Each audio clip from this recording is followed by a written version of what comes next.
នៅស្ងៀមអូននៅស្ងៀមណាប៉ុណ្ណានៅស្ងៀមហ្នឹងហើយកុំក្តៅកាហាយកុំអីទាំងអស់និយាយចំពោះតាអ្នកដែលអត់ចេះមើលម៉ូតូមកពីវៀតណាមហ្នឹងហើយដែលជឿចាញ់បោកជាងដែលជាងប្រាប់ថាមកពីវៀតណាមគឺមកពីវៀតណាមអញ្ចឹងណាថាអ្នកលក់ម៉ូតូគេល្អគេប្រាប់ថាមកពីវៀតណាមគឺមកពីវៀតណាមចំហើយថាមានអ្នកល្អមានអ្នកអាក្រក់អញ្ចឹងអូនឯងនៅស្ងៀមនៅណាកុំក្តៅកាហាយកុំក្តៅកាហាយកុំแชร์ទៅលក្ខណៈថាប្រាប់បងអញ្ចឹងណាបងបងមិនមែនជាងម៉ូតូទេគ្រាន់ថាបងអាចទប់ទល់សកម្មភាពនឹងបានមកអាចមើលខ្លួនឯងបានជួយខ្លួនឯងបានអញ្ចឹងណាហ្នឹងហើយប្រាប់ប៉ុណ្ណឹងហើយវាអត់មានអីបាក់មើលទេម៉ូតូដែលមកពីវៀតណាមហ្នឹងហើយវាអត់មានអីបាក់មើលទេ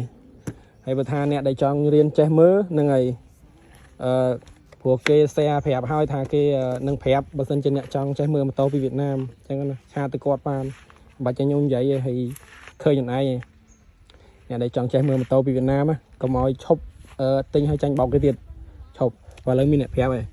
ឆាតទៅគាត់ទៅបាទព្រោះគាត់แชร์ហើយគាត់ប្រកាសថាគាត់នឹងប្រាប់បើសិនជាអ្នកចង់ដឹងថាម៉ូតូមកពីវៀតណាមវាមិនឥឡូវអ្នកគ្នាឆាតទៅគាត់ទៅឃើញគាត់แชร์ឃើញអីខ្ញុំអត់មានអីនិយាយហ្នឹងហើយខ្ញុំចេះមើលអញ្ចឹងខ្ញុំអត់ខ្វល់ទេតែខ្ញុំចេញវីដេអូមុនហ្នឹងខ្ញុំចេញបញ្ជាក់ប្រាប់ថាអ្នកដែលអត់ចេះមើលម៉ូតូពីវៀតណាមអញ្ចឹងស្ដាប់ឲ្យចប់ហើយកុំខ្ញាល់ពីខ្ញុំអញ្ចឹងណាកុំខ្ញាល់ពីខ្ញុំតែស្ងៀមអូនណាតែស្ងៀមទប់អារម្មណ៍ទៅទប់អារម្មណ៍សម្រួលអារម្មណ៍ប៉ុណ្ណាអូននេះអូនសម្រួលអារម្មណ៍ទៅណាបងអាយក្បាលនៅស្ងៀមសម្រួលអារម្មណ៍ទៅណាជាកុំធ្វើអីឆាវ